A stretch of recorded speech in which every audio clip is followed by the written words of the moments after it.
લખપત તાલુકાના દરિયાઈ સીમામાંથી વધુ એક પાકિસ્તાની બોટ સાથે 6 માછીમારો ઝડપી પાડવામાં આવ્યા હતા.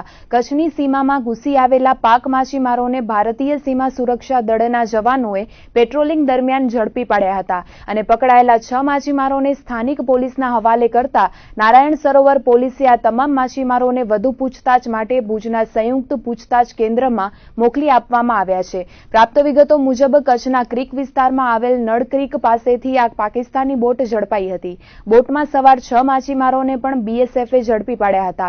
નળ ક્રીક વિસ્તારમાં આવી પહોંચેલી પાકિસ્તાની બોટને બીએસએફની 108 બટાલિયને પેટ્રોલિંગ દરમિયાન ઝડપી પાડી હતી. પ્રાથમિક પૂછપરછમાં પાકિસ્તાની માછીમારો પાસેથી કોઈ સંદિગ્ધ વસ્તુઓ મળી આવી નથી.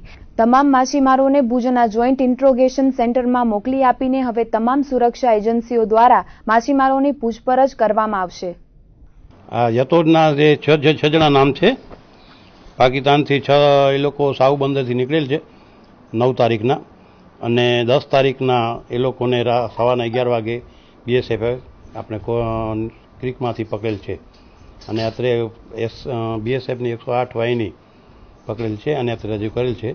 જેની એ લોકો મછીયારા જ છે. સ્ટીમર એ લોકોને જે બોટ હતી એ બોટનો એન્જિન બંધ થઈ જવાથી અને પવનના વેગથી એ આપણે સીમામાં આવી ગયેલ છે અને 108 વાહિની કોટેશ્વર બીએસએફે પકડી અને અત્યારે અહીંયા રજૂ કરેલ છે અને જેની પૂછપરછ ચાલુમાં છે અને પૂછપરછ પૂરી થાય જીઆઈસીમાં સોંપવામાં આવશે. તેઓ સાઉ બંદરના રહેવાસી છે અને એક જ કુટુંબના 4 જણા છે. 2 દીકરા છે અને એક ભત્રીજો છે અને 2 બાજુના બંદરના બાજુના ગામના જ છે. એમના સંબંધી ભત્રીજો છે. કુલ 6 જણા છે. બીજું કાંઈ નથી મળેલું. એક આઈ કાર્ડ મળેલું છે અને એ લોકોની બોટ બીએસએફ જ્યારે પકડેલ ત્યારે એ બોટ ડૂબી ગયેલ છે. અત્યારે બીજું એના સિવાય કાંઈ મળેલ નથી.